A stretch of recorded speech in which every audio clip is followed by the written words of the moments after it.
ذراع کہتے ہیں بازو کو، یعنی جانور کے بازو تو نہیں ہوتے، مطلب یہ ہے کہ ان کی جو ٹانگیں ہوتی ہیں پاؤں سے اوپر کا جو حصہ ہوتا ہے اس کو ذراع کہا جاتا ہے۔ آپ صلی اللہ علیہ وسلم کو جانور کے اس حصے کا گوشت زیادہ پسند تھا۔ اس کی کئی وجوہات بیان کی گئی ہے کہ یہ آسانی سے جو ہے پک جاتا ہے اور کھانے میں اس ذائقہ دار ہوتا ہے اور نرم ہوتا ہے، اس وجہ سے شاید آپ صلی اللہ علیہ وسلم اس کو پسند فرماتے تھے۔ لیکن اگلی بات انہوں نے جو فرمائی کہ وَثُمَّ فِي الذِّرَاعِ،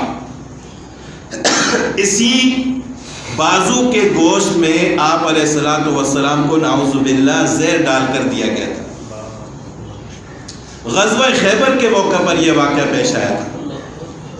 یہودیوں نے سازش کی، آپس میں مشورہ کیا کہ آپ علیہ الصلوۃ والسلام کو نعوذ باللہ زہر دیا جائے۔ تو ایک عورت کو انہوں نے تیار کیا، زینب بنت حارث اس کا نام تھا، بعد میں مسلمان بھی ہو گئی تھی۔ تو اس عورت کو انہوں نے تیار کیا کہ آپ نے کھانا تیار کرنا اور کھانے میں زہر ملانا ہے، جو رسول اللہ صلی اللہ علیہ وسلم بھی کھائیں گے اور صحابہ کرام بھی کھائیں گے۔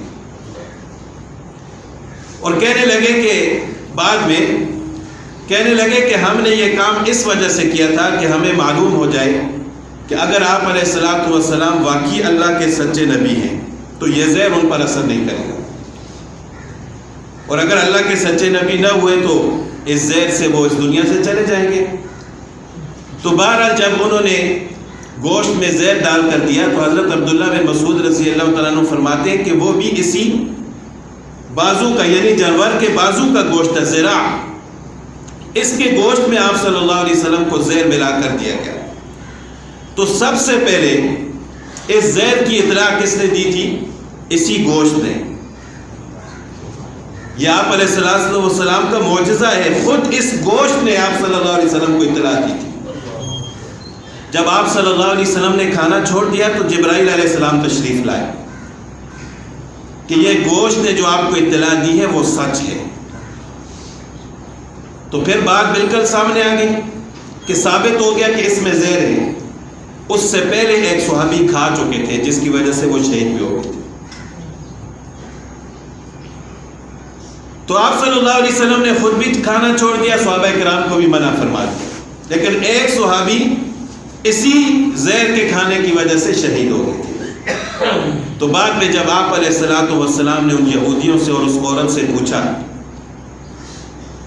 کہ اس طرح آپ لوگوں نے یہ جرم کیا ہے، کھانے میں زہر ملایا ہے، تو انہوں نے مان لیا، انہوں نے بتا دیا کہ ہم نے اسی وجہ سے ڈالا تھا کہ اگر آپ اللہ کے سچے نبی ہوں گے تو یہ زہر آپ پر کوئی اثر نہیں کرے گا۔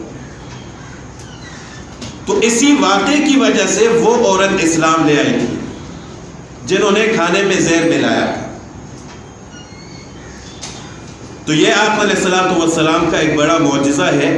اللہ تعالیٰ نے یہودیوں کے اس فریب سے آپ صلی اللہ علیہ وسلم کو محفوظ فرمایا۔ تو بہرحال